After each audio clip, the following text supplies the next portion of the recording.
the integral of x to the fourth plus 12x squared plus 3 to the fourth power times x cubed plus 6x. So to me, this is screaming u substitution. And specifically, it's telling me that u should be the thing that is inside the parentheses here. Why? Well, because it's being raised to the fourth power. And more importantly, its derivative is also essentially there. Its derivative is 4x cubed plus 24x, and then du is 4x cubed plus 4x dx. And then if I factor out a 4, du is equal to 4 times x cubed plus 6x dx, which is exactly what I have right there. So that right there is 1/4 of du. I can just multiply this by 1/4.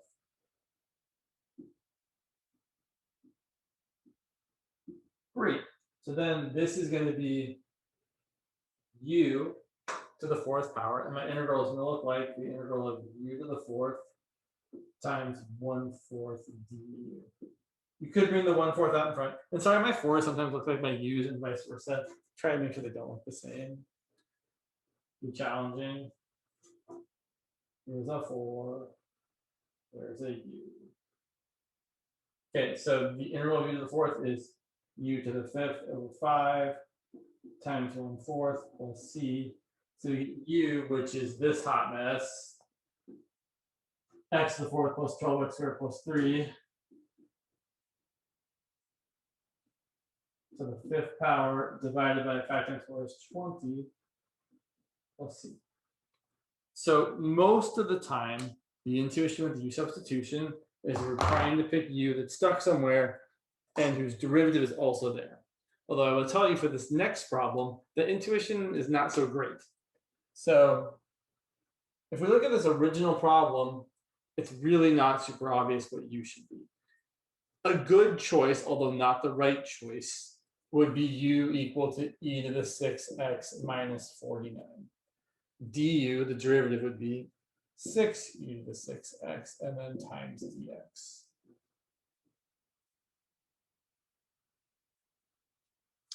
Interesting. Okay. Yeah. So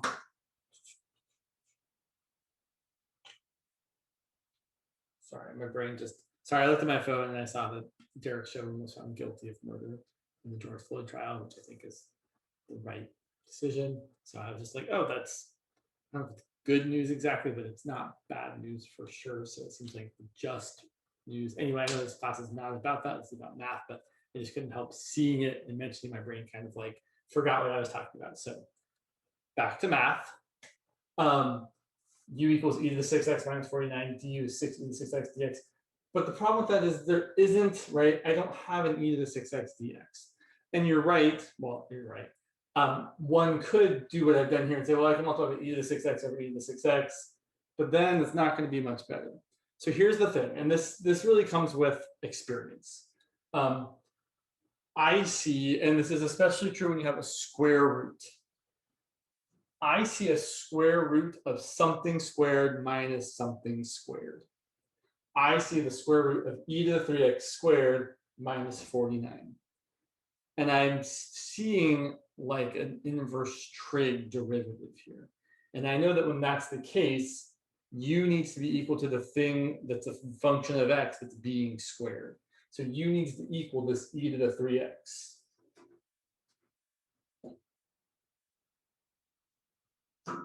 The problem is, if u equals e to the 3x, the derivative of that is 3e to the 3x dx. And so 1 over 3 du is equal to e to the 3x dx. And the problem there is I don't actually have that in here. So there's actually two ways to attack this. The first way is to do what I've done and say, well, I want an e to the 3x in the numerator, so multiply the top and bottom by e to the 3x. That's totally valid. Do this and say, okay, that's going to be my 1/3 du. So this is going to equal the 9 and the 1/3 come out in front. E to the 3x dx is your 1/3 du. the denominator, well, e to the 3x is u, and this is the square root of u squared minus 49. That's one way of doing it. Before we say what the answer is, let's talk about another way you could tackle this instead. You can say, well, James, I can kind of see what you're talking about where u should equal e to the 3x, but I'm not really, I feel like I wouldn't actually be able to get to multiplying the top and bottom by that. Well, you don't actually have to do that. You can do this instead. So let's say we have this 9 over the square root of e to the 3x squared minus 49. And we still made the same choice. So u is e to the 3x, and du is 3 e to the 3x dx. But the thing is, I don't actually have an e to the 3x dx. So what am I going to do? I'm going to do something kind of weird. I'm going to say, well, dx is equal to 1 over 3 e to the 3x du, but e to the 3x is equal to u. So that's really 1 over 3u du is equal to dx. And then I can rewrite this as the integral of 9 over the square root of u squared minus 49 times 1 over 3u. I hope you guys will agree. I mean, I know they look a tiny bit different, but they're the same. This is 3 times the integral of 1 over u times the square root of u squared minus 49. So is that. All right. So what is this integral equal to?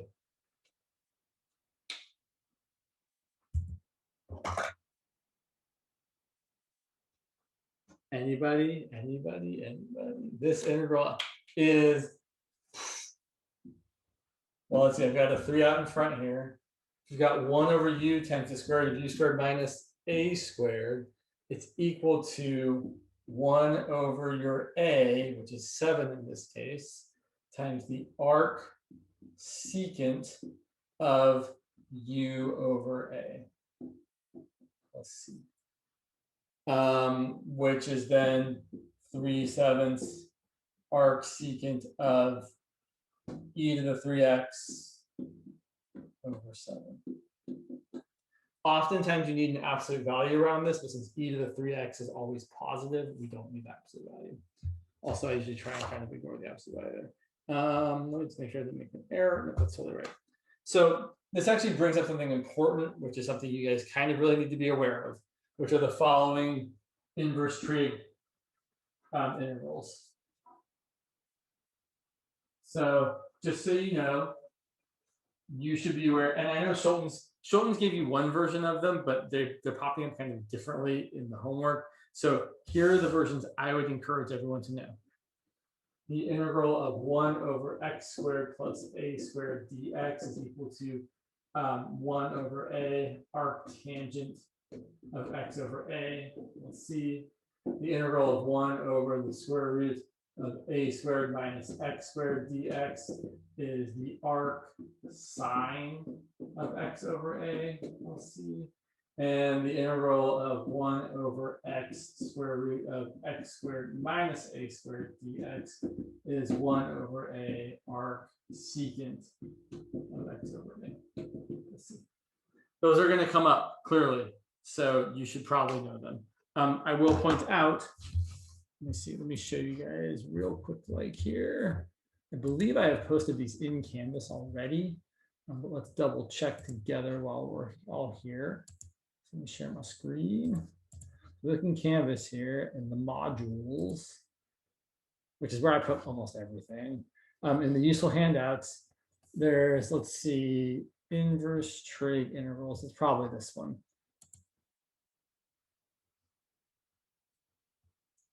So here's the derivatives of the inverse trig functions, and here is the derivatives of the inverse trig functions chain rule version.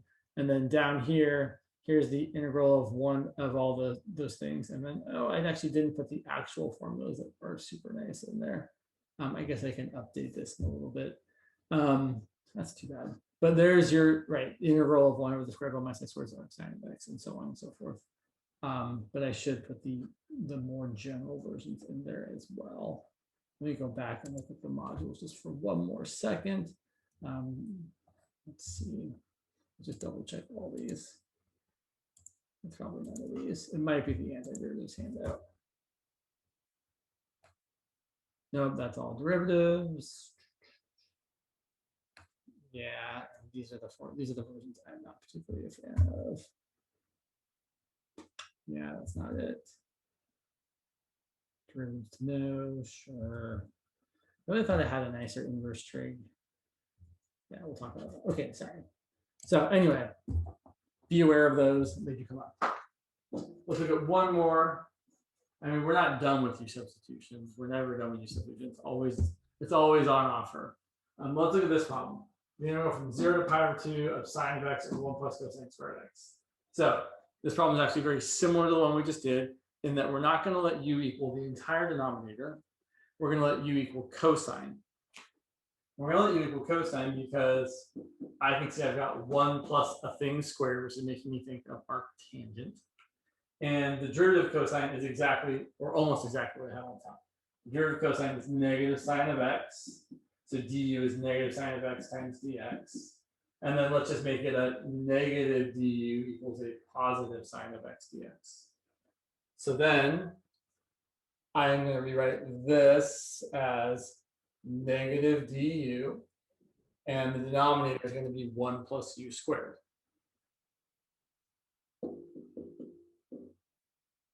And then we should change our limits of integration. So if x equals 0, what's cosine of 0? Anybody, what's cosine of 0?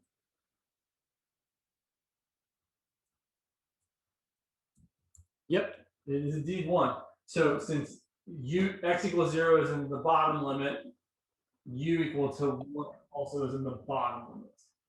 And if x equals pi over 2, what's cosine of pi over 2? Yeah, thanks. Appreciate it, Katya. So a couple things I would do. You don't have to change anything, but especially since these are kind of out of order, and we also have a negative sign, we can totally rearrange it so it's the integral from 0 to 1 of 1 over 1 plus u squared du. Or you can write du over 1 plus u squared. I just like to write the du at the end. So then the antiderivative of this is the arctangent of u from 0 to 1. Since we change the limits of integration, we do not have to change back to the x's, right? We don't have to write this as the arctangent of cosine of x. So then that's going to be the arctangent of 1 minus the arctangent of 0. The arctangent of 1 is the angle whose tangent is equal to 1, which is pi over 4 radians. The arctangent of 0 is the angle whose tangent is equal to 0, which is 0 radians. If you had wanted to, you could have changed back to being in terms of x, but then you would have had to write the arctangent of the cosine of x from 0 to pi over 2. And then when you plug in pi over 2, you get arctangent of cosine of pi over 2, which is arctangent of 1. And then when you plug in 0, you get arctangent. Oh, sorry. So actually, I made an error there. When you plug in, so if we do it this way, I just want to point out we do the same thing. I'm kind of out of room, so I'm going to raise it up here. So you plug in pi over 2, you get arctangent of cosine of pi over 2. I feel like I'm making a mistake here. No, I feel like it's okay. I feel like I'm doing something dumb.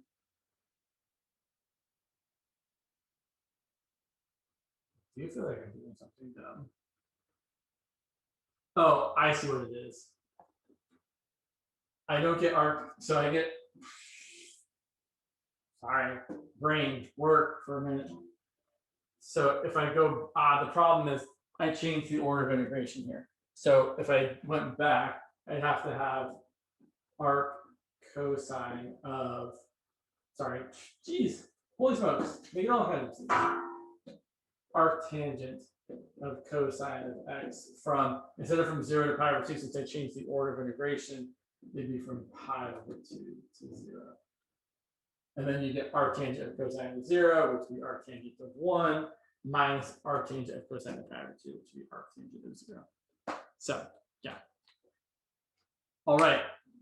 So those are some U substitution problems. They do get complicated some of the time. Well, let's go ahead and switch gears a little bit or move on to talking about volume. I mean, of course, do stop me if you have questions.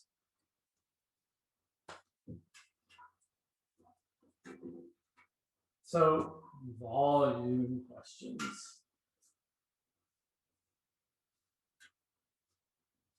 So let's look at this first example. I want to find, I want to find the volume of the quote unquote tent shaped solid formed by the intersection of two quarter cylinders.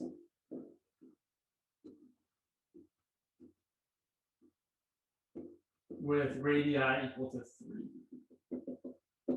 So here's the picture I'm imagining. I've got this quarter cylinder. It looks kind of like this, and yeah, I can draw this all right. I'm trying to make this picture not look too stupid. Okay, and then I have another one over here. This is about right. Okay. And then I have another quarter cylinder going this way.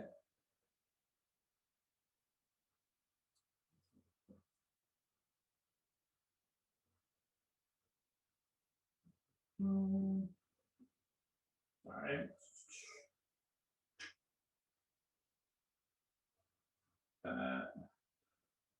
That, and so here's kind of my shape. I'm going to draw it in red here.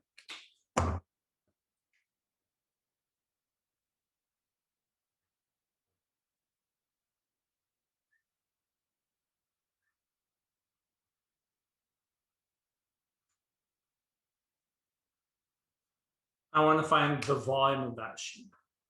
And so what I'm going to observe is that if I cut this thing with a horizontal plane, if I cut this thing horizontally, the shape of the horizontal slice is going to be a square, or I should really say a horizontal cross section. So let me draw this up a little bit bigger. So here's what I've got. I've got, right, basically a square. And then I've got, this should actually be the same height, right?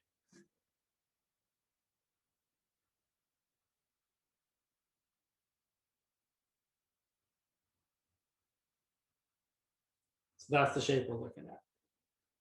And this has length 3, this has length 3, this has length 3, this has length 3, this has length 3. And so what we're going to do is we're going to draw a little horizontal square at some height.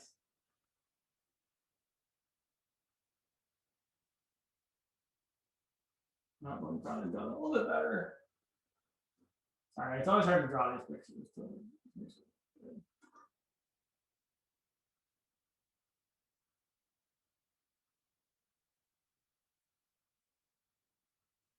So there's my square. It should be, it looks pretty okay. And let's say the length of this square, let's say this square is at a height of x, and it's got a length of y. So the side length is y. So the area of that square is y squared. And well, in fact, let me draw this picture. So here's what I'm really kind of thinking of. I'm really thinking of, okay, in 2 dimensions, I'm kind of thinking of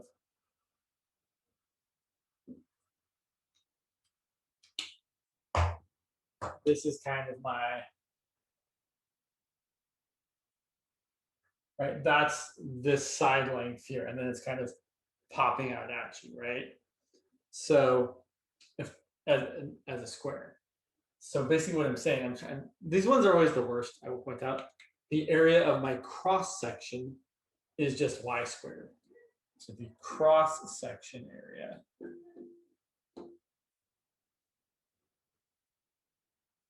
But I would really like to write y in terms of x. Well, I can, because I know that this is a circle of radius 3, right? I had solid formed by intersection of 2/4 cylinders.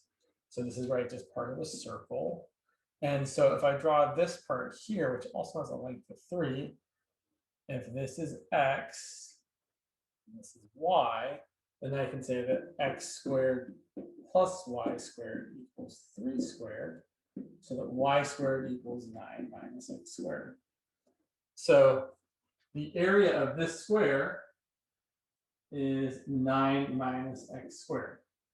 So think about this for a second. If x is down here at 0, so if x is 0, the area of the square is 3 by 3, which is 9. If x is up, like at 1, the area of the square is going to be, well, it's going to be a little bit less, right? Because you're going to have like this square here, and it's going to have, well, there's going to be 9 minus 1, which is 8, because the sides are going to be the square root of 8 by the square root of 8. And if x is all the way up at the top of 3, then the area of the square is 0, because you don't have any area. So that's the area of my square. The volume of my slice, or of my cross section, is 9 minus x squared times dx. And then the total volume, we have to add up all the slices from x equals 0 all the way over to x equals 3. So the total volume of this tent shape is the integral from 0 to 3 of 9 minus x squared dx, which is not terrible.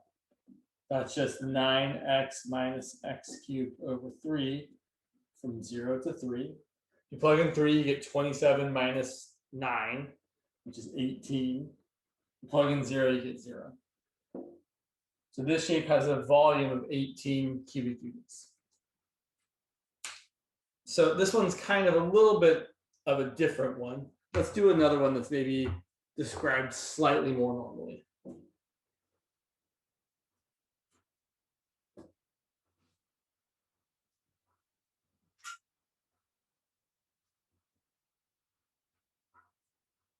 Let's say we have a pool, and then there's a problem like this in your homework, or at least one of the homeworks. Let's say we have a pool, but I'm not going to make it shaped like an ellipse.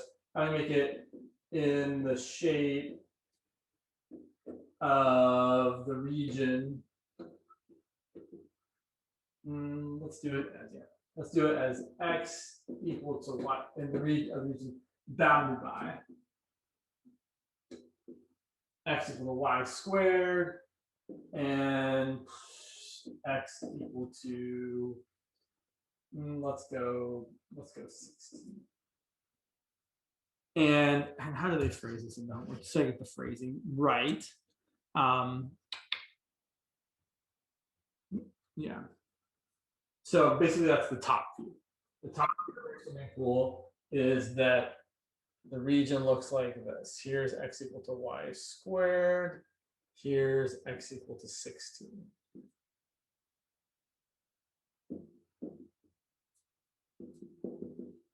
So this is the top view of our swimming pool. And the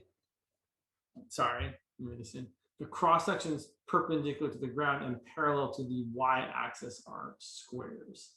So basically, here's the idea.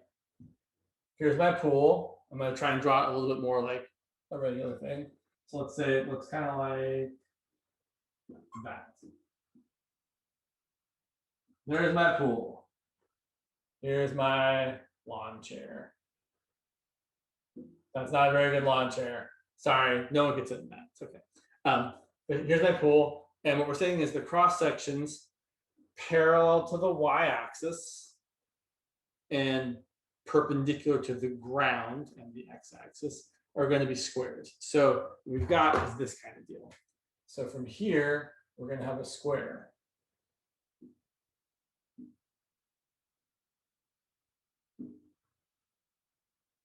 And like right here,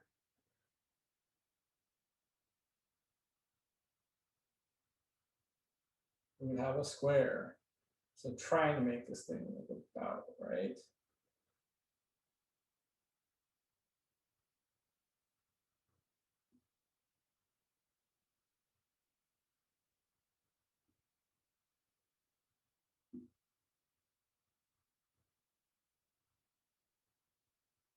So our pool would kind of do that kind of deal and kind of do that kind of deal as well. I drew a much better one earlier in office hours. But they kind of, so that's the idea of the shape of the pool, is that over here where it's the widest, it's also the deepest. And over here where it's the narrowest, it's also the shallowest, because the width of the pool is also equal to the depth of the pool, since the cross sections are squares. Okay, so how are we going to find the volume here? Well, I need to find the volume of a slice. So the volume of that slice, well, this little part here is the same as like this part here. So this here, just to say it again, and this here, those are the same strips. And the area of that strip, I really say the length of that strip, that's just the top function minus the bottom function. The top function is y equal to the square root of x. The bottom function is y equal to the negative square root of x. So if we subtract them, we get square root of x minus negative square root of x, which is 2 square roots of x.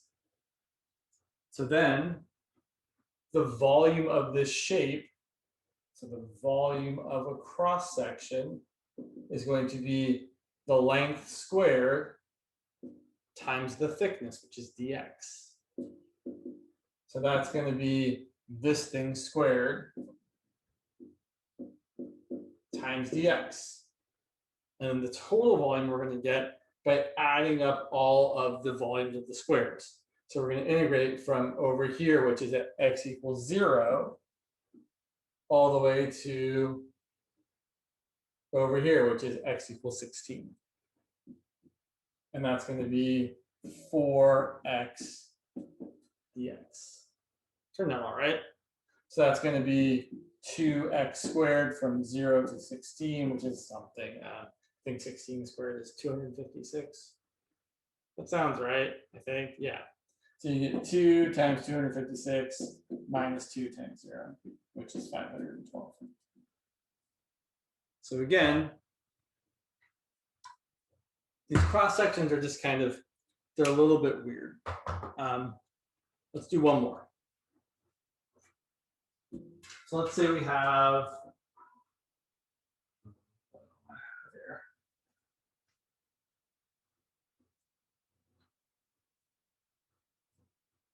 Sure. Let's say we have the triangle. So our region is the triangle with corners 0, 0, 0, 0, 3, and 4, 0. And so let's draw the region. So 0, 0, 0, 3, and 4, 0. So here's our region. And cross sections perpendicular.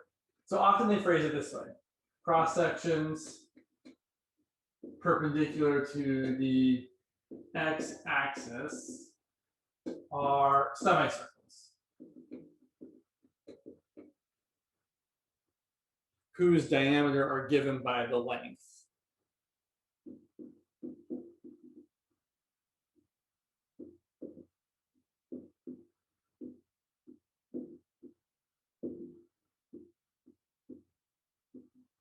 So the idea here again is, right, if we take, well, so again, I'm going perpendicular to the x-axis. So not like this, like this.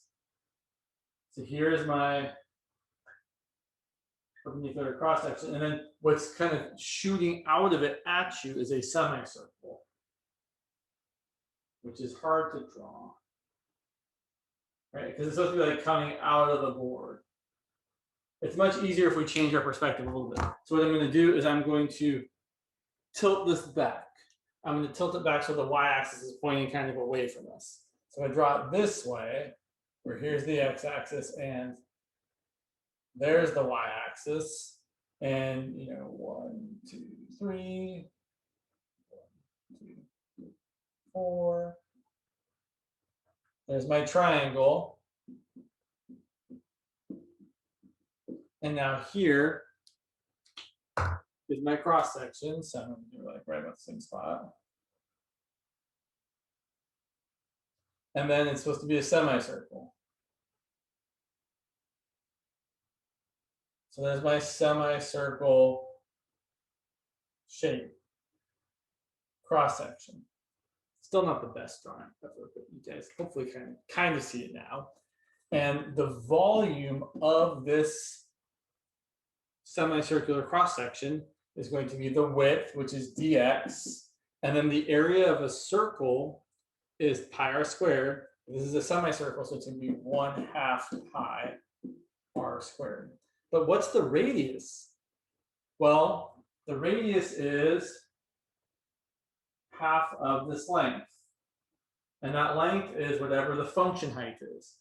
So the radius here is going to be 1/2 of whatever the function is, where the function is whatever the equation of this line is. This is our function, y equals f of x.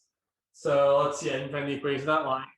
I can find the equation of a line. It's going to be a slope of, let's see, the rise is 3, the run is 4, but it's a negative. So it's going to be y equals -3/4 x, and the y-intercept is 3. So the radius of this circle is going to be 1/2 of -3/4 x plus 3. Let's double check that. If x is 0, then I get 0 plus 3 is 3, and half of 3 is 3/2, which makes sense. Right here, my radius should be 3/2. And if x were to be 4, then you get -3 plus 3, which is 0, and -1/2 times 0. 1/2 times 0 is 0. So it seems to make sense.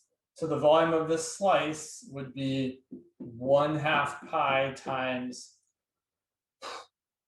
1/2 times -3/4 x plus 3 quantity squared dx. Which looks kind of terrible, but it's really not that bad. So then the total volume, and these are slice volumes or whatever you want to call them. The total volume would be, so let's see, we're integrating from 0 to 4, right? We're just thinking about how far left and how far right this can go. Of our volume of our slice. And if we multiply this out just a little bit, let's see this. 1/2 times pi. 1/2 squared is 1/4. And -3/4 x plus 3 squared is going to be -3/4 x squared is 9/16 x squared. 3 times -3/4 x times 2 is -9/4 times 2 is -9/2 x plus 9. Okay, that's a little terrible. So factor out the 1/8 pi.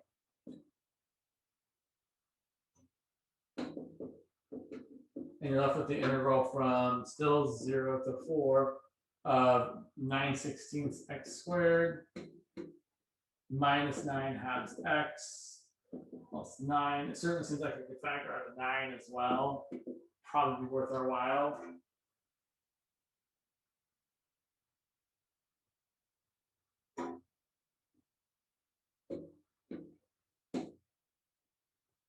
And then we could integrate that. I guess we can do it.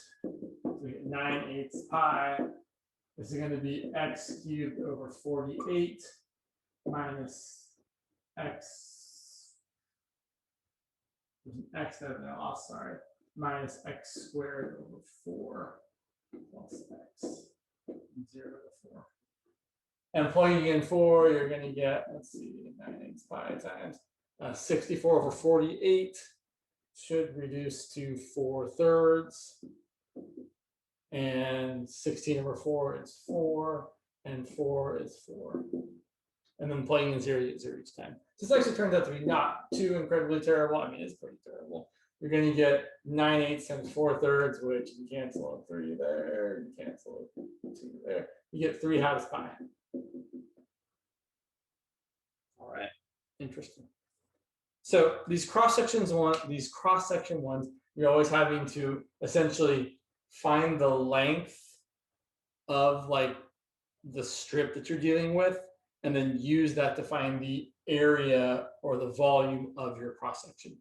If it's a semicircle, it's your length divided by 2 for your radius squared times pi. If it's a square, it's just your length squared. There are other shapes. You can do an equilateral triangle, which is kind of the worst one ever. Are there questions about this? I have a question, James. So when figuring out the radius, how come it's only 1/2? Like, yeah.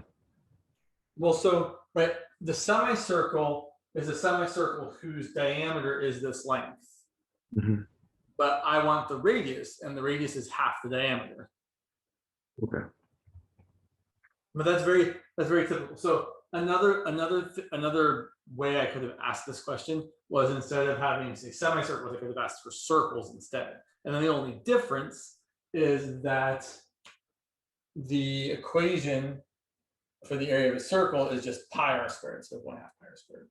So semicircles and circles work essentially the same. You just have to have a 1/2 for the in front of the pi r squared for a semicircle. Yeah, but it's kind of, these ones are my least favorite. They're kind of a pain to set up. They're not bad. They're just not what we usually do. And also, just before you flip the board, when we calculated our V of slices, did you distribute the 1/2, and then like first did you like I did not distribute this 1/2. So what I did was I squared this. I said this is 1/2 squared is 1/4. Oh, okay, I see now. And -3/4 x plus 3 squared is this quantity here. Yes. And then I combined the 1/4 with the 1/2 to give me a product of 1/8. And then I also factored out the 9 to give me 9/8. Okay, yeah, that makes sense. Again, I would say not that it's not important to be able to evaluate these things, but it is the less important part. It's definitely more important that you're able to understand how to set up the integral and to differentiate. Let's do some more normal-ish volume problems. When I say normal-ish, I mean volumes of revolution, where you take a region in the xy plane and you revolve it around some axis. It could be the x-axis, it could be the y-axis, it could be some other line like y = 5 or x = 10, or really any vertical or horizontal line, right, is typically fair game. So let me grab my notes here. There we go. So let's kind of take a classic example. I feel like I had that. Okay. Sure. So let's talk about the disk versus the washer method first of all. So let's say I want to find the volume of, and these always take so long to write out. So the volume of the solid generated by revolving the region bounded by y = the square root of x, y = 0, and x = 4 around the x-axis. It is not required to draw a picture, but I think it is useful. And yeah, we're good, yeah. So 1, 2, 3, 4, 2.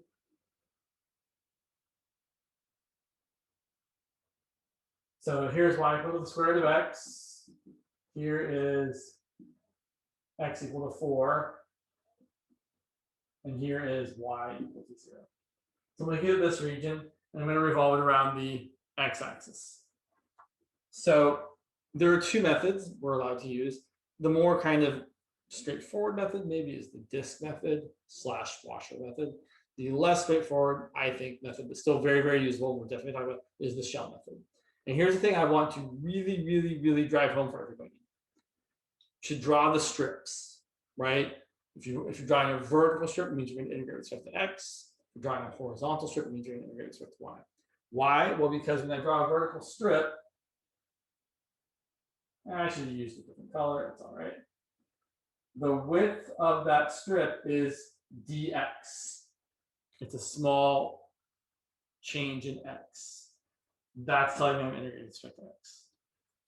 So now I'm going to revolve this around the x-axis. When I do that, what do I get? In fact, yeah, I don't need to, but I should use a different color for this to kind of really point it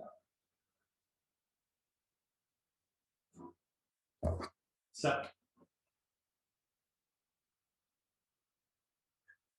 there's my vertical strip. And then when I revolve this whole shape around, well, I really just care about what happens to the strip. But right when I look at this, I do the revolution around the x-axis, get the same shape. And so when I try and draw the thing revolve, I typically draw the thing, I draw its reflection in the axis of revolution. And I'm like, oh yeah, there we go. So there's my shape, my solid. And this strip getting revolved around looks like this.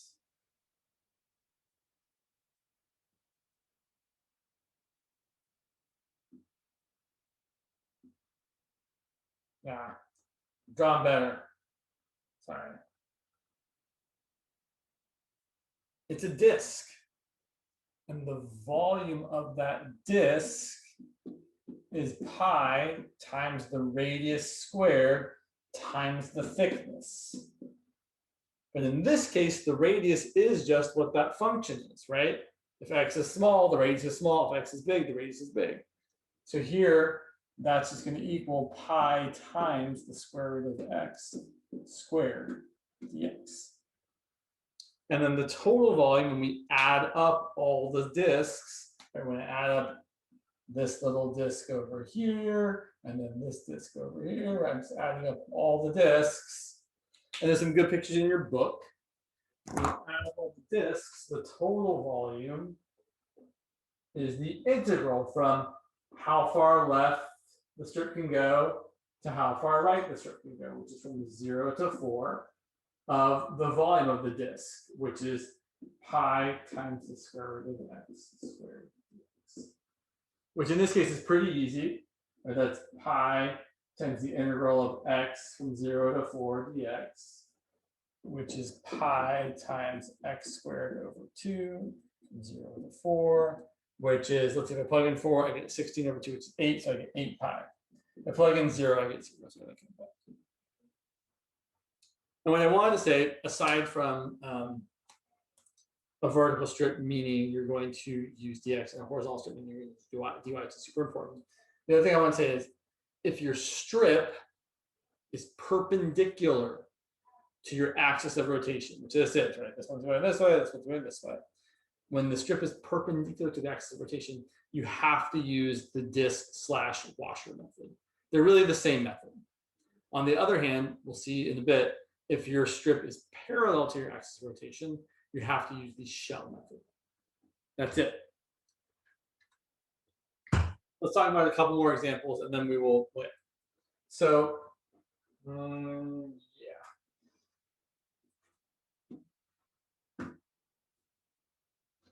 So I want to do a similar example.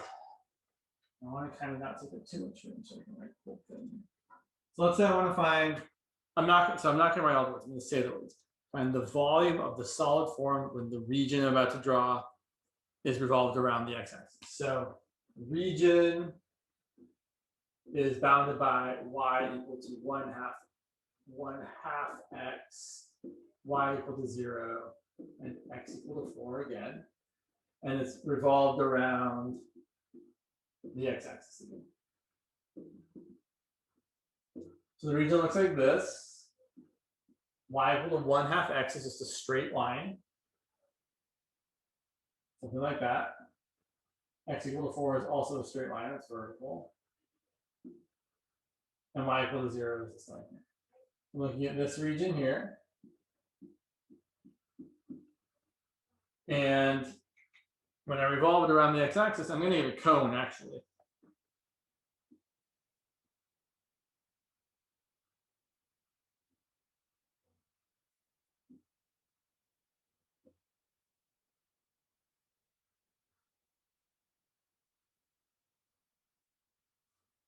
So again, right, if I draw a vertical strip, and again, I'm usually what I think of, actually to be honest, usually I'm trying to draw my strip, so I have to do the least number of integrals.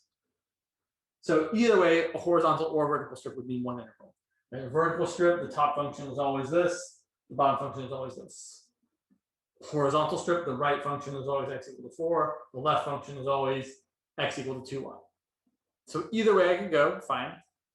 If either way is the same amount of work, I usually kind of default to picking things in terms of where things are functions of x, because it's just what we're more used to doing. So I would use a vertical strip.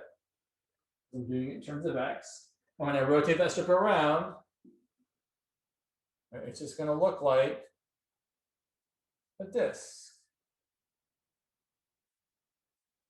where this is the radius of the disk. The radius of the disk is just the height of the function if you're going around the x-axis. So the volume here, the volume of my disk,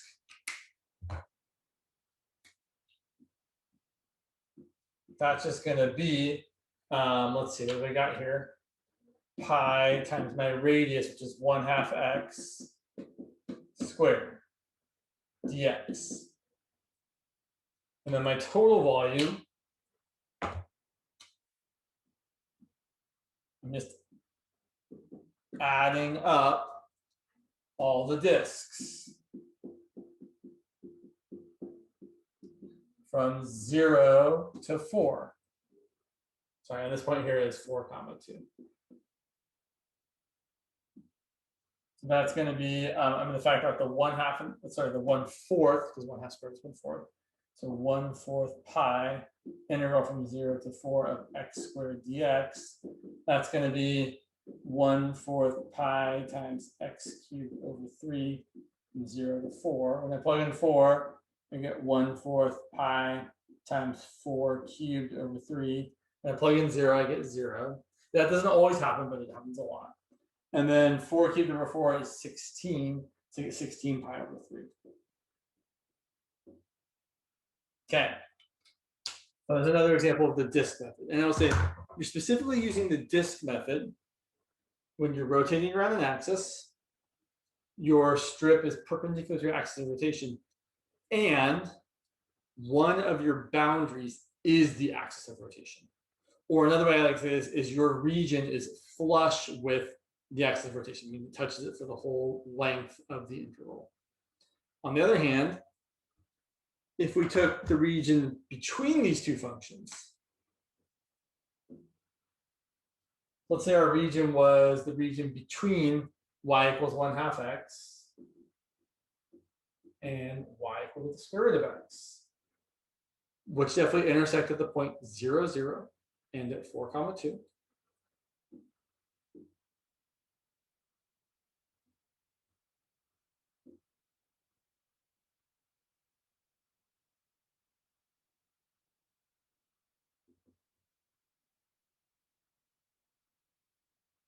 So if I want to now find the volume of this region rotated around the x-axis, well, again, I'm going to draw a vertical strip. But now,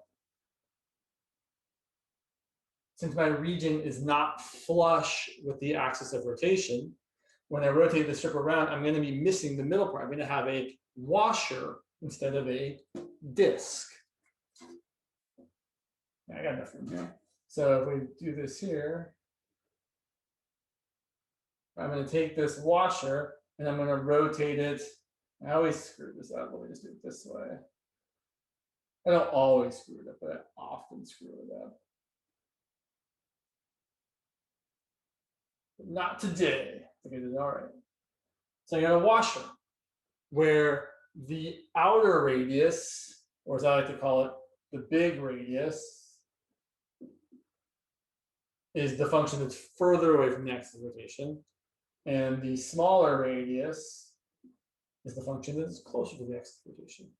So what's the volume of this washer? Well, the volume of our washer, well, there's some thickness, right? So there's something times some thickness. It's basically the area times the thickness. But the area of a circle minus a little circle is exactly that. It's the area of the bigger circle minus the smaller circle. So in this particular case, the volume of this solid, if we revolve it around, is going to be the integral. We're still going to go from 0 to 4 of pi times the further function away. So the further function is the square root function. So it's pi times the square root of x squared minus pi times 1/2 x squared. Do be careful, it's each thing squared minus the other thing, not the thing subtracted and then squared. But what I really want to point out is you're really taking the volume of this shape and subtracting out the volume of the cone. Right, so you're just you're getting like this kind of outer lining, essentially. Right? You're taking this cone part away, which is exactly what we're calculating, right? We're totally doing this integral, the integral of pi times the square root of x squared, minus this integral, the integral of pi times 1/2 x squared. So that's what the washer method is. You're really just taking the volume of the outer shape and subtracting off the volume of the inner shape. But the way I typically remember it is, oh yeah, if you draw this little region in your strip, it's pi times the outer radius squared minus pi times the inner radius squared. And then I would probably normally do this as, I would almost always factor out the pi. This is going to equal pi times the integral from 0 to 4 of x minus 1/4 x squared. And then even though we did the work, we can do it again, right? That's going to be x squared over 2. Oh, don't forget the pi. I'll have to forget the pi. Pi times x squared over 2 minus x cubed over 12, I guess. Feels wrong. I guess that's right. From 0 to 4, that's going to be pi times 16 over 2 minus 64 over 12, which is what? Pi times 8 minus 16 over 3. 8 is 24 thirds minus 16 thirds is 8 thirds. So 8 pi over 3. This pen just got really fragrant. Ooh, some fresh ink. High off the ink fumes. Ugh. Okay. All right. So that is some of the washer method. Let me see how much time we got. It's still a good hour. Let's go ahead and do some more. Wait, James, what was the answer for the problem we just finished? It was 8 pi over 3. 8 pi over 3. Because it was pi times 8 minus 16 thirds, but 8 is 24 thirds, and 24 thirds minus 16 thirds is 8 thirds times pi. Okay. Thank you, James. You're welcome. So let's take a look here. Oh, sorry, let me, I forgot there was a use of problem people asked me about that I should do. Let's take a quick detour back to a use of problem, and then we'll come back to all these. So here was a use of problem that somebody asked me about. Actually, more than one person asked me about, a few people asked me about.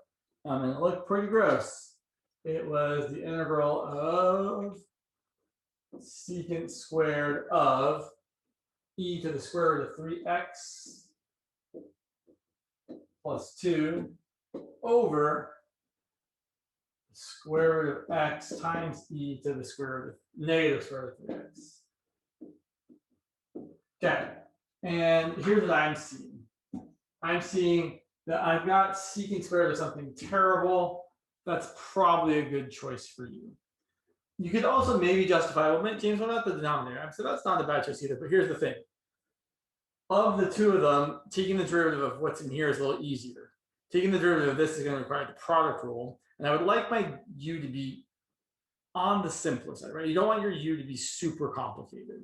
So it's probably best that we try e to the square root of 3x plus 2. Now, I might do one thing to make this a little easier. I might write this as e to the square root of 3 times the square root of x plus 2. So then my derivative, well, the derivative of e to the something is e to the something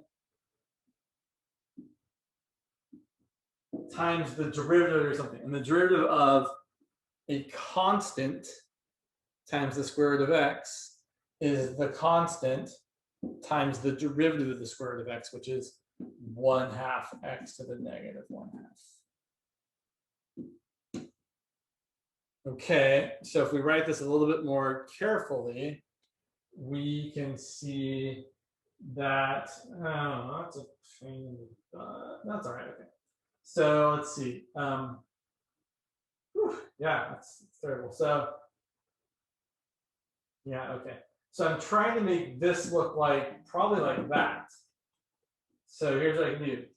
E to the square root of 3x, that's the same as 1 over e to the negative square root of 3x.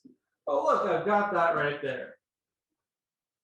And then x to the negative 1/2 is 1 over the square root of x. Oh, look, looking good. And then I've got a square root of 3 over 2. So I would multiply both sides by 2 over root 3 and say that 2 over the square root of 3 du is equal to this heinous thing here. 1 over e to the negative square root of 3x times the square root of x. So all of this gets to equal 2 over root 3 du. And then we're in the clear, because now we get the integral of 2 over root 3 du times secant square root of u. Integral secant square root of u is just tangent of u. So you get 2 over root 3 tangent of u plus c, which is then 2 over root 3 tangent of garbage plus c. Okay, fine. It's e to the square root of 3x. That's 2. Gross. You cat. Bye, cat. Cat's trying to get my office. All right. So the takeaway from this problem is you typically want to pick the u. So right here, you could argue that there's two good choices. The u that's inside the secant squared and the u that's in the denominator. But one thing to be aware of is if you pick, when you're getting your du kind of can't take care of this because it's stuck inside the secant squared. Whereas your du can take care of something that's in the denominator because dividing and multiplying are just reciprocal operations. So yeah, it's kind of a terrible problem. Back to volumes.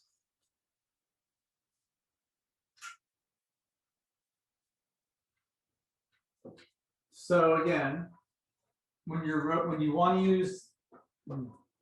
finding the volume of a solid revolution, you want to decide on what kind of strip is best, and then figure out which method you have to use based on that. So let's say I want to find, what do we got here? Where'd you go? Let's look at that same region. The region between y equal to the square root of x and y equals 1/2 x. And now let's go around the y-axis.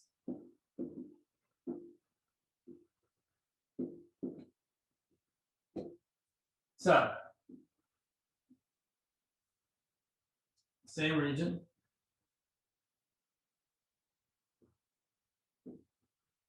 Intersects at the point 4, 2. We're going to go around the y-axis. Now, technically, you could use either method here. You could use a vertical strip, which would be parallel to your axis, which means you have to use a shell method, or you could use a horizontal strip, which is perpendicular to your axis, meaning you have to use the disk or washer method. Specifically, the washer method here because our region is not flush with either axis of rotation. But we're still talking washer method. So again, the idea is you're going to take this shape, this rectangle, and you're going to rotate that rectangle around the y-axis. So that you get a washer, right? You're just taking this rectangle, which is just right, there's your rectangle right there, and it's getting rotated around the y-axis. So then the volume of that washer is, well, again, it's always this. It's pi times your large radius squared minus pi times your small radius squared times your thickness, which is dy in this case because it's a horizontal strip. Okay. The large radius, well, let's do the small radius. The small radius is the inner function. The larger radius is the outer function. Now, since we're doing things in terms of y, we have to solve these for y. So this function, which is y equals 1/2 x, this is going to be 2y equal to x, or x equal to 2y. And this here, y equal to the square root of x, is going to become y squared equal to x, or x equal to y squared. My rightmost function, my function that's further away from the axis of rotation, which is giving me the bigger radius, is this one here, which is x equal to 2y.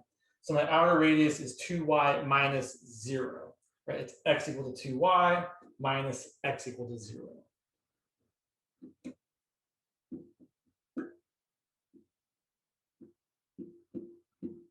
And then my inner radius is the function that's closer. It's this length right here.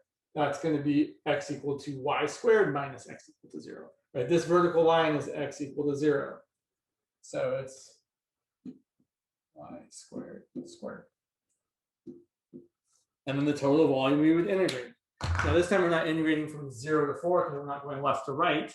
We're integrating from 0 to 2 because our strips are going up and down.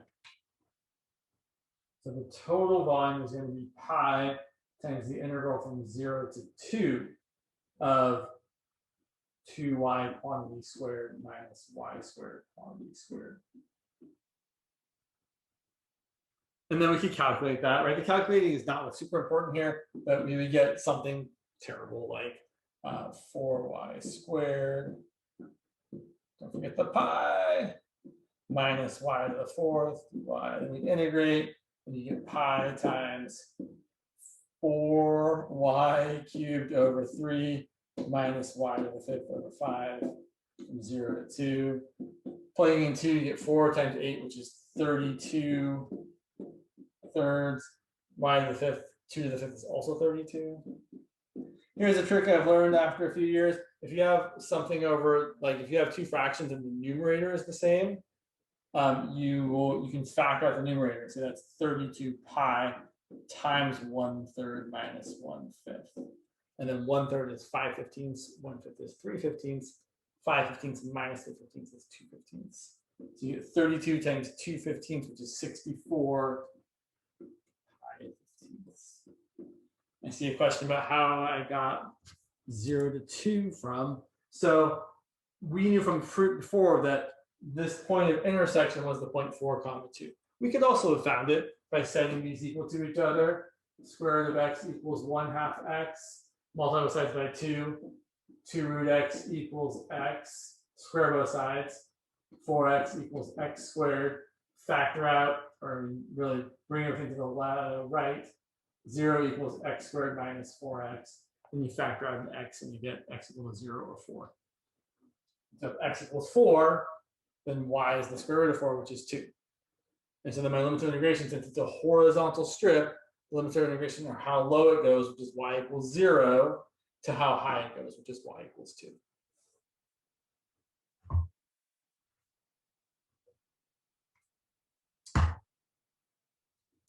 Let's see. Let's do a couple different axes of rotation. So 2 more axes of rotation with this particular line, and then we will move on, or this particular region, and then we'll move on to something else.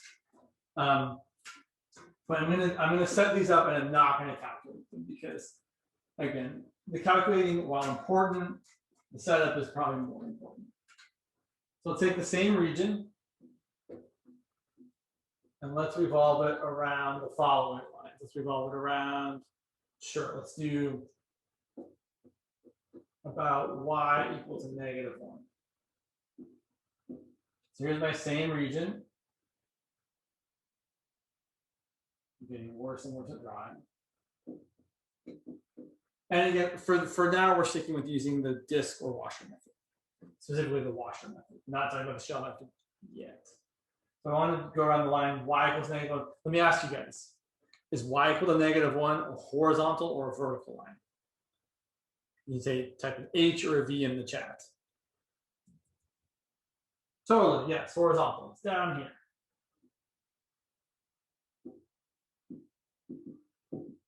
Now, if I want to find the volume of my thing revolved around that, I'm going to have to draw a vertical strip because I'm trying to use the washer method.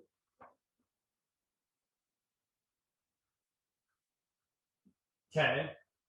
And so now, when I rotate this thing, it's going to be a little bit bigger, right? So when I did it before, when I did this thing just on the x-axis, right, I got this funky looking shape where it was like my thing like this, but then I was cutting out like that. I was cutting out the cone inside. So you really didn't have a whole lot of volume, right? You just kind of had like this, right, this bit here. Right? It's a very bizarre looking bowl. But now, if you move the axis of rotation kind of further away, the shape you're going to get is going to be stranger, really. So if you look at this, right, if I do that much, that much, that much, it's going to look like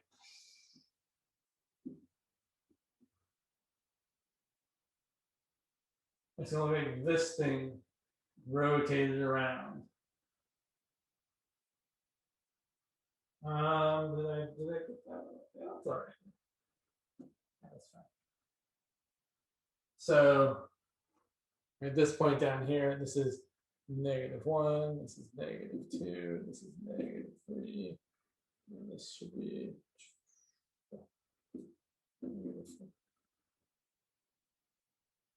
right. And my picture maybe isn't awesome, but it's all right. But again, you don't actually need to draw, and you probably shouldn't draw the rotated picture. What we need instead is we really need, okay, what's the volume of our disk? Well, let's see. If I try and draw this disk, and I should keep me in red. So let's do this. Here's my axis of rotation. And so essentially, that to that.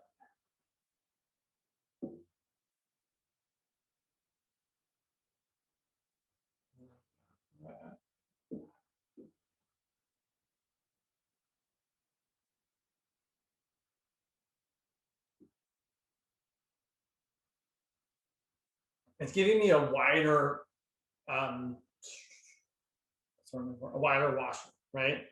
The kind of the difference in the radii in the washer is still the same, but they're further apart, right? Each of these washers has a bigger radius. Sorry, each of the circles in the washer has a bigger radius than it did when my axis of rotation was different.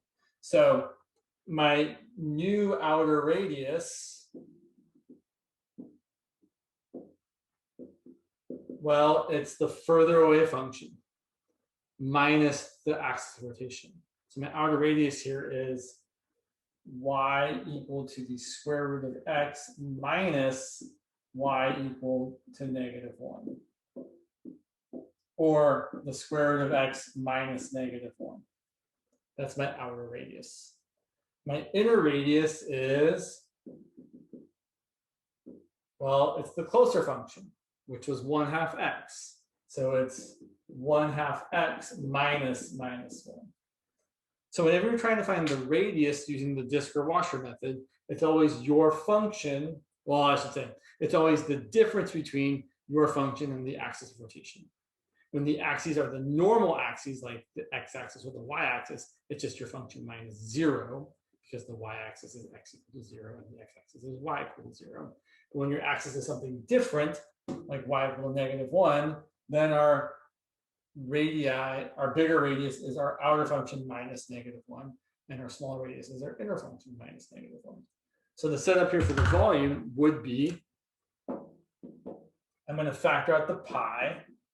Right? I know the volume is the integral of pi times the big radius squared minus the little radius squared dx.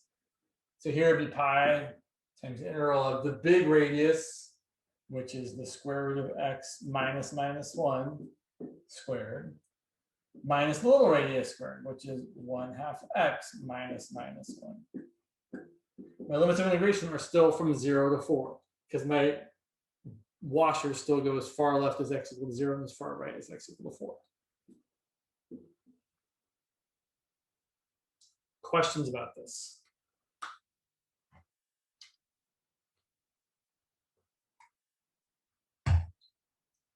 Okay, let's see what happens when we go around a vertical line. Last one with the same region.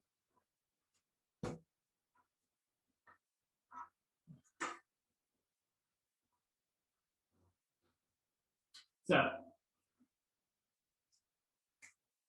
same region.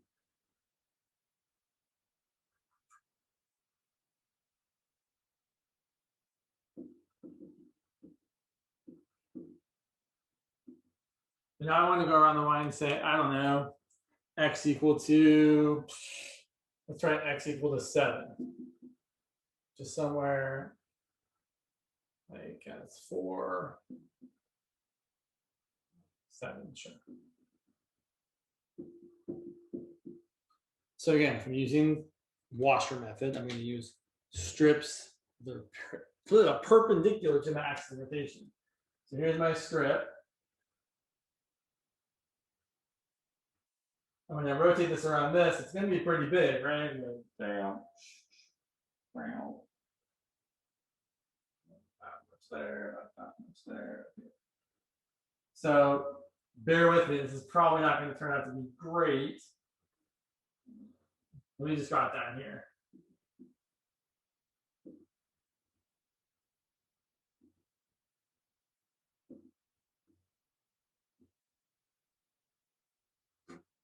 This here is the way.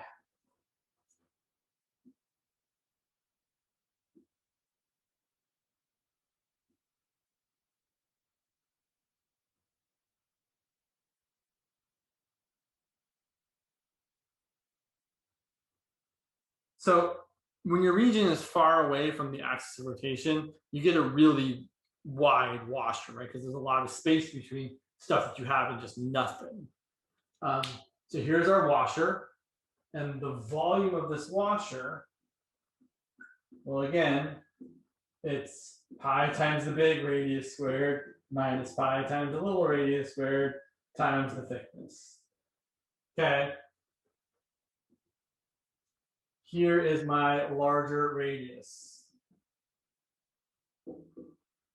Now, here's the thing. It's very, very common to want to do your function minus the axis of rotation. The axis of rotation was x equal to 7. This function, this further away function, is x equal to y squared. How am I going to subtract? I'm not going to do y squared minus 7, because that would give you a negative number, and it should be positive. Instead, what I'm going to do is 7 minus y squared. So it should always be the difference, and the difference is going to have to be positive. So this is going to be pi, let's factor out the pi, times the big radius, which is 7 minus y squared, quantity squared, minus the little radius squared, which is going to be, the little radius is going to be 7 minus this function, which is x equal to 2y. So the little radius is 7 minus 2y squared. You can check to see which one is actually the littler one by picking a value of y that's in the interval of integration. So we're going to be integrating from y equals 0 to y equals 2.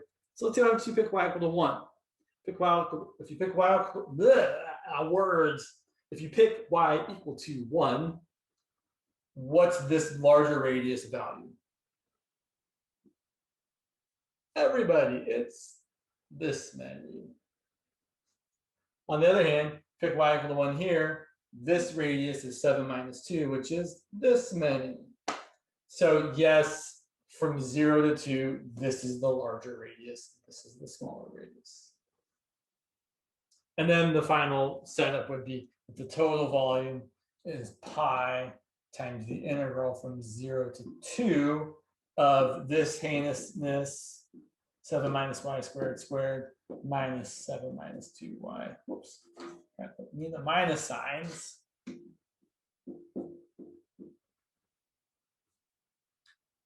Okay. These problems are gross, no doubt about it. Like if you actually have to do this, you actually have to do it, which means you actually have to multiply this out. So not that I really want to do this, but let me just show you how you would do this. It's not a challenging technique. It's just you have to multiply it out. So this would be equal to pi times the integral from 0 to 2. 7 minus y squared squared is 49 minus 14y squared plus y to the fourth.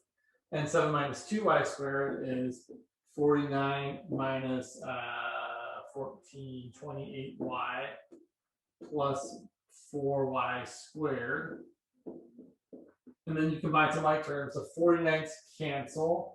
And you're going to get pi times the integral from 0 to 2 of y to the fourth minus 4y squared minus 14y squared is minus 18y squared.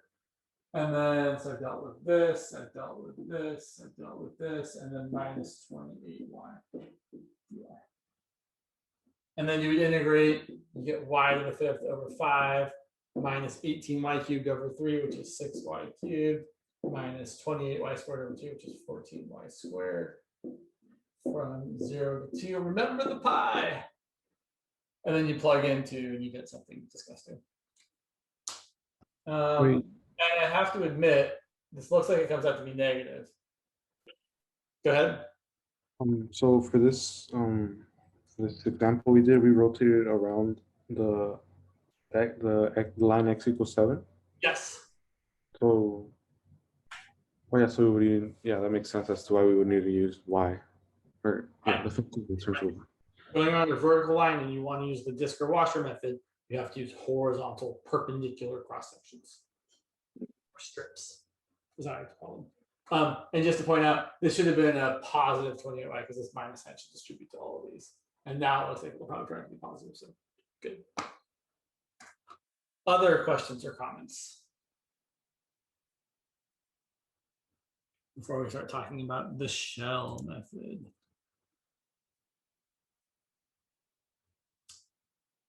In case you're curious, I'm using examples from this handout, and although I'm not going to use the last example on this handout does have a couple more of the cross-section problems, which I think might be worth looking at if you're having a hard time with those. So I would encourage everyone to look at that. I would encourage everyone to look at Grant's handouts in general. Grant draws some nice pictures. I wish I was as good at drawing pictures as Grant was. His pictures are definitely nicer than mine turn out. At least on the board. Maybe on a piece of paper I could draw a pretty good picture, but on the board it's just challenging. So let's talk about the shell method. And so here's the thing you should keep in mind. Shell method, your strips are parallel. Disc washer method, your strips are perpendicular. Usually when I'm trying to integrate, find the volume of a solid revolution, I am trying to do the least amount of work possible. Unless someone says specifically to use a certain, right? Someone says use a certain type of method, you're like, great, tell me the axis, I'm gonna tell you what kind of strip I've got. So if someone said, for example, find the volume of the solid obtained by revolving region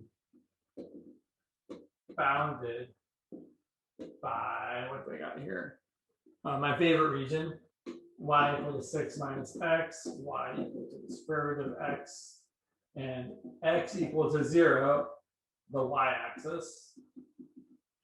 And we're going to go around the y-axis. So if someone said, well, let's draw the region. So these two functions intersect at the point 4, 2. X is 4, y is 2. So my region, let's see, 1, 2, 3, 4, 4, 5, 6. Sure, okay, you fit. 4, 2. And then y equals 6 minus x has an intercept of y equals 6. It comes down this way, and we'll continue onward to x equals 6. But I just really care about this part. So here's my region, and I'm rotating around the y-axis. Well, what kind of strip should you want to use here? Do you want to use a vertical strip or do you want to use a horizontal strip?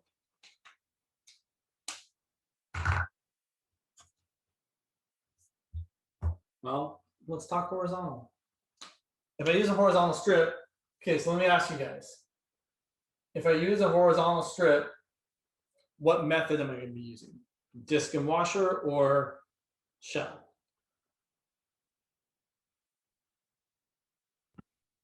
It would be disc and washer. Right, because my strip is perpendicular to my axis of rotation.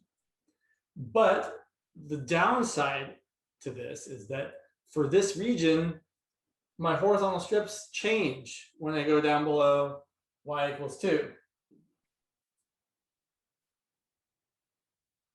So if someone said to do this one using the disc or washer method, we certainly could, but we'd have to do it using 2 intervals.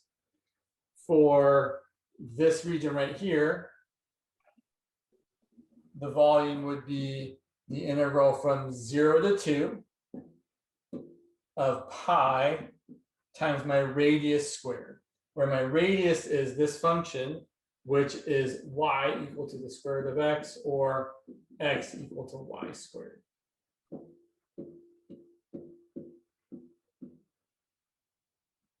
That's my radius. And then I would have to add on the volume of this region. So it would be the integral from 2 to 4 of pi times the radius here. This function, y equal to 6 minus x, if we solve for x, you get x plus y equal to 6. You get x equal to 6 minus y.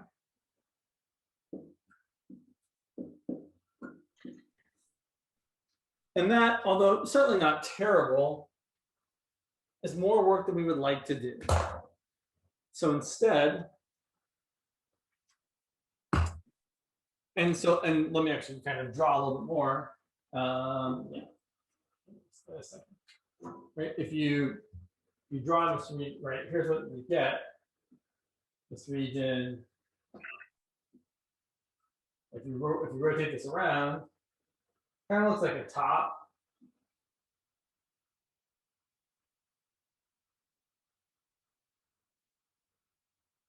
Right, but you definitely have different disks, right? Up here, you have disks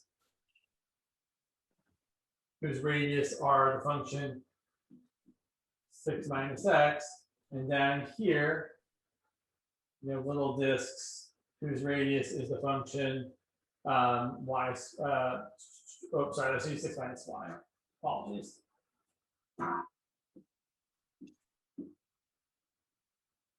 Again, not the worst thing in the world, but more work than we probably want to do. So the other option is what's called the shell method, where instead of using discs or washers, which are just essentially circles with thickness, or circles minus circles with thickness, we're going to use what are called cylindrical shells. Draw the same region.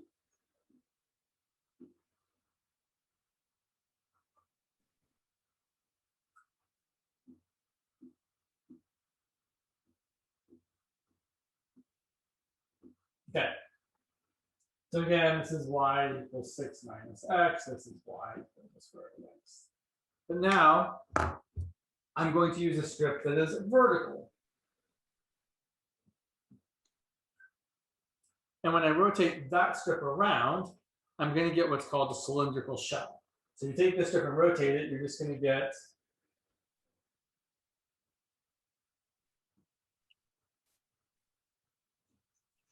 the pictures look nice.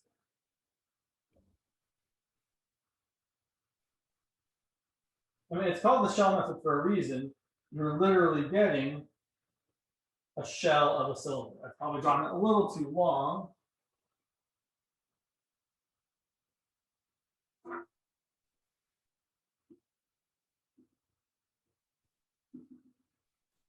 Or as I like to think of it, it's like a pipe, right? You've got some pipe, it's got some cylindrical shells worth of thickness, but you've only got kind of this, right? You don't have the volume inside the pipe, you just have like the outer wall and minus the inner walls worth. So what's the volume of this cylindrical shell? Well, I like to think of this kind of like a roll of paper towels with a very, very thick paper towels, right? Maybe it's not the perfect analogy. But if we unroll this thing, or if we cut it there, and we unroll it, then we get this sort of shape. Sorry, I'm drawing here. I'm going to get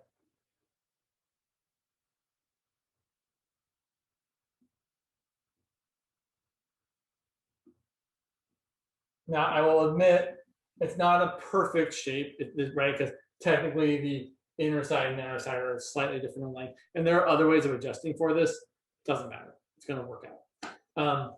The volume of this is just this length, which is the circumference of this circle, which is 2 pi times what I like to call the radius, right? Because that's your radius. And the height, just the height. So the volume is 2 pi r times the height. But now the height is really, times, of course, the thickness. Don't forget the thickness.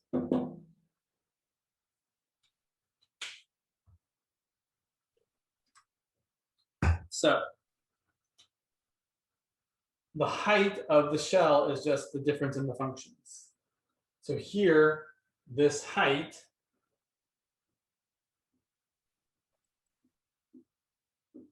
is the top function minus the bottom function. The radius of the shell is always what throws people off. The radius is just, so here's what I do for the radius. I imagine that this strip is at x, meaning I've gone x over to the right. So right here, right where this strip is, we're at x. Why x? Well, because the height is 6 minus whatever x is, minus the square root of whatever x is. So it makes sense that that would be x there. So your radius is just x minus 0. Right? This distance here, that is just x. And then x is going to be as small as 0 when you're over here, and as big as 4 when you're over here. So yeah, the radius is x. So the volume of my shell is 2 pi r h dx, or d whatever makes sense, right? If you're going around you're using a shell around the x-axis, you would use dy. And that's going to be 2 pi times my radius, which is x, times the height, which is the difference in the functions, 6 minus x minus the square root of x. Yes. And then the total volume would be the integral of this from x as far left as my vertical strips can go to as far right as my vertical strips can go.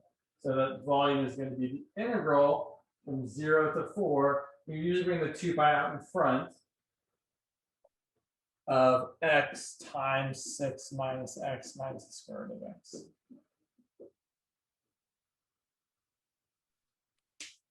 That's how we set up one using the shell method.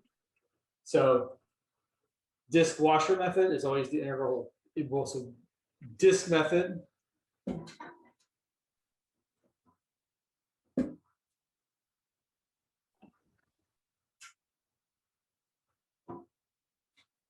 this method. Volume is the integral of pi r squared, dx or dy, depending on it. Washer method. Volume is the integral of pi times your big radius squared minus pi times your little radius squared. Again, dx or dy. Shell method.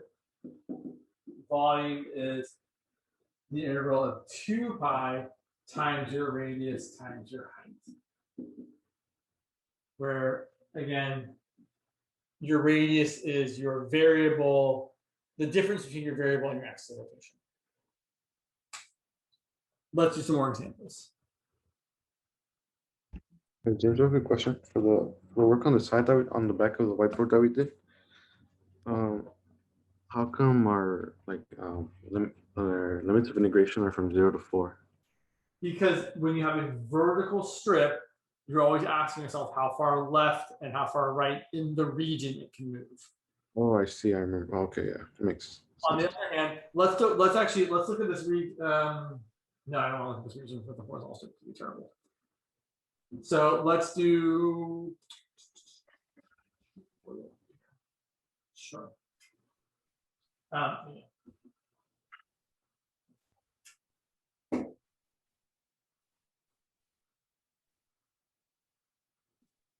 So let's set up for the integral for the region. So I would find the volume. Let's just find the region. So the region is, what do we got here? Between y equal to sine of x squared and y equal to 0, the x-axis, on the interval from 0 to the square root of pi, revolved around x equal to the square root of pi. So sine of 0 is 0. Sine of the square root of pi squared is sine of pi, which is also 0. Here's what this region kind of looks like. It kind of looks like the sine function, but it's a little bit weirder. Kind of does this sort of deal. And I want to revolve this around that line right there. So I revolve it around that line. It's going to do this sort of deal. It's going to reflect like that. So here's my shape. It's kind of weird looking.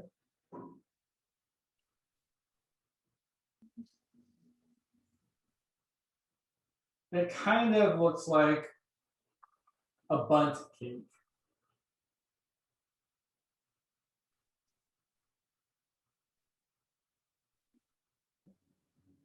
Right? It's kind of stupid looking. If you ever had a bundt cake, right? You know, it's like one of those cakes or a funnel. Well, no, it's not funnel cake, where there's like a hole in the middle. I think I have a. One sec.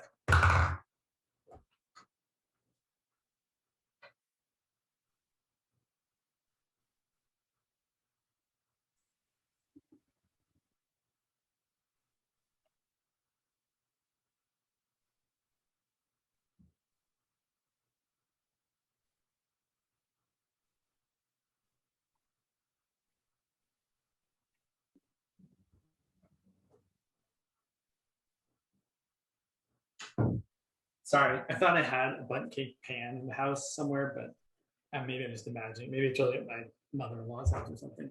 Anyway, how are we going to do this? Well, so the thing here is sometimes you are forced to use a certain method. I couldn't really use, I mean, it's probably not entirely true, but I don't think I could use horizontal cross sections. So if I want to use horizontal cross sections, I have to solve for x.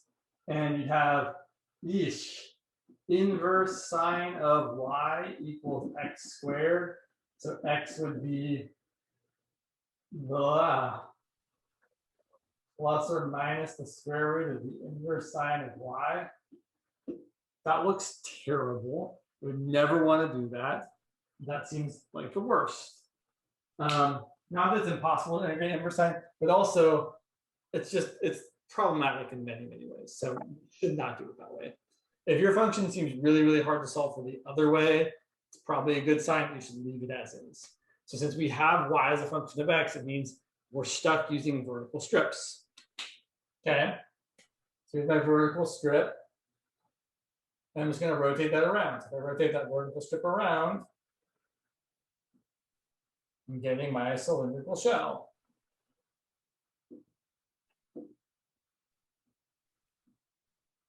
You don't have to draw the cylindrical shell. I just like to. So the volume of my shell is once again 2 pi r h dx. Okay, but now look, this is the radius of my shell. The strip is located at x. The axis of rotation is x equal to the square root of pi. So my radius is actually the difference between those. It is the square root of pi, the square root of pi minus x. That is the radius for this one. Why not x minus the square root of pi? Because x is smaller than the square root of pi, and I want my radius to be a positive number. So I have to do the larger thing minus the smaller thing. And then my height is just the function height, which is sine of x squared.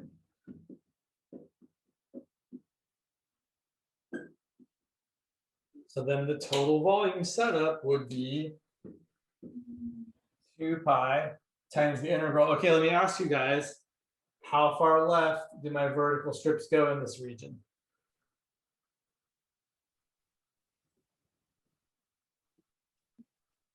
It's not a trick.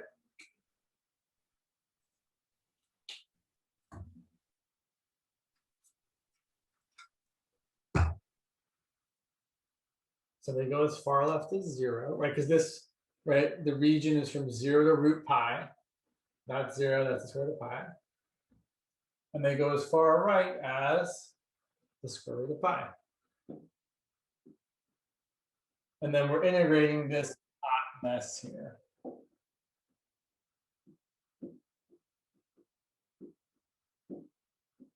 I'm not actually going to do because it's kind of impossible, but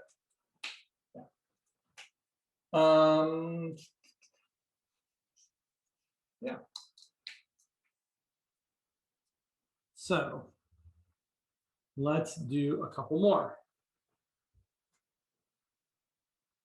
Now maybe we'll evaluate some of these. Let's say we want to find. So we're going to take the region in quadrant 1, bounded by, what have we got here? Y equal to x squared, y equal to 16, and y equal to 8x. And it's being revolved around the x-axis.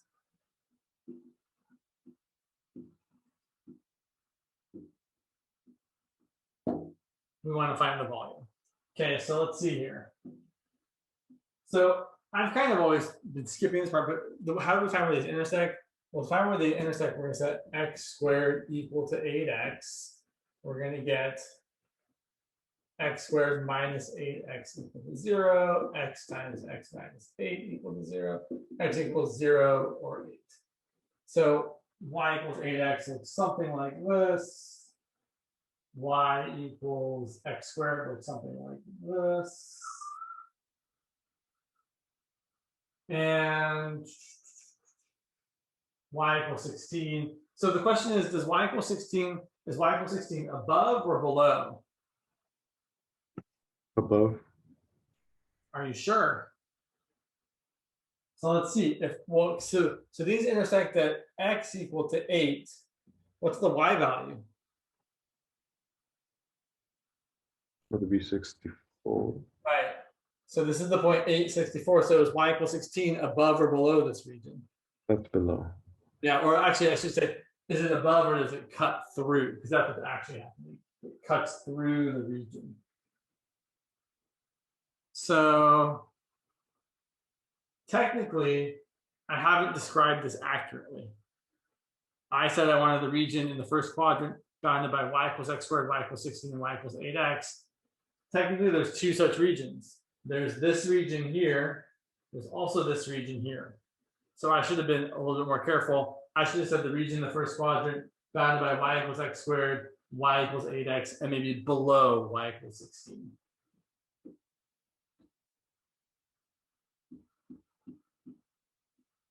I will tell you this does happen. Sometimes people just don't realize that there's more than one region and it can be ambiguous. So it could come up in a homework problem, or maybe, hopefully not, but it could even possibly come up in a test question where they've accidentally given you more than one valid region the way they described it. So just be aware. So let's take a look at this a little bit more. I'm going to blow this up a little bit. So let's say it looks like that. I don't do it quite so. So there's my region. This top boundary is y equal to 16. This is y equal to x squared. This is y equal to 8x. So I guess you should find where these things intersect. Let's see, if I said x squared equal to 16, I'm going to get x equal to 4. And when I said 8x equal to 16, I'm going to get x equal to 2.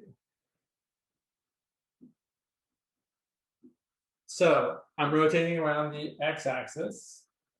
Let me ask you guys, what kind of strip should I use so that I only have to do one integral? Should I use vertical strips or should I use horizontal strips?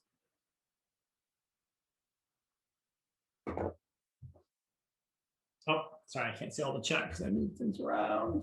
Yep, definitely horizontal. Horizontal strips, no matter where I draw them, they always have the same function on the left and the same function on the right. Whereas if I drew vertical strips, from 0 to 2, the vertical strip would have 8x as the top function and x squared as the bottom function.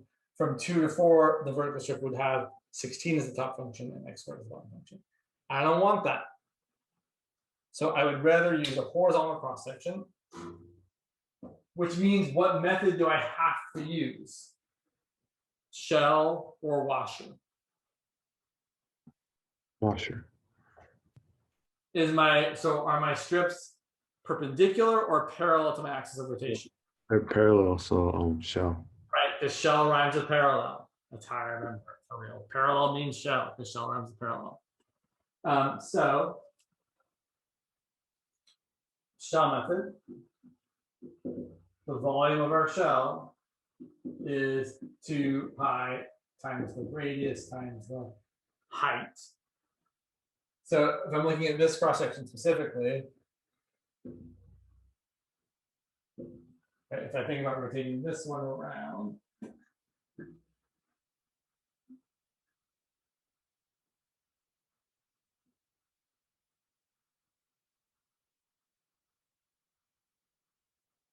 if there's my shell, you can't see the inside of it.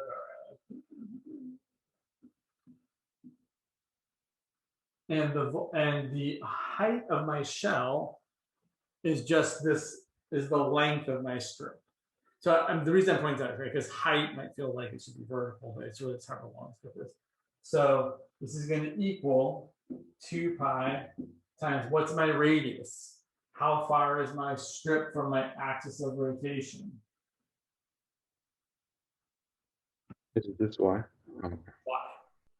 And the height or length of my shell is the right function minus the left function. The right function is x equal to the square root of y. It is the positive square root of y because we're on the right side. And if we were over here, it would be x equal to the negative square root of y. Minus x equal to y over 8.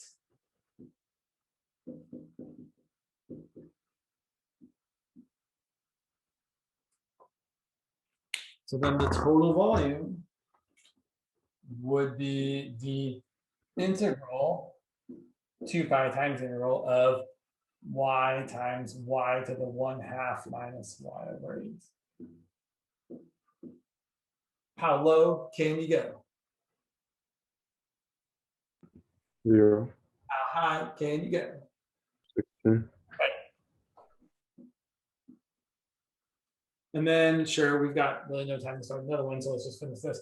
So this would be 2 pi integral from 0 to 16 of y to the 3/2 minus y squared over 8 dy, just distributing the y to each of those terms.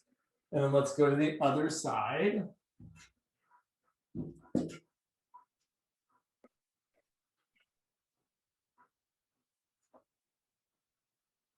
So again, we had 2 pi integral from 0 to 16 of y to the 3/2 minus y squared over 8.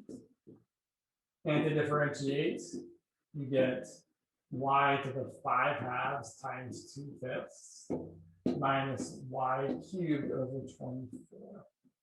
From 0 to 16. Great. I'm super excited about this one. It's going to be 2 pi times 2/5, 16 to the 5/2. That's the square root of 16 to the 5th. That's 4 to the 5th, which is 2 squared to the 5th, which is 2 to the 10th, which is 1,024.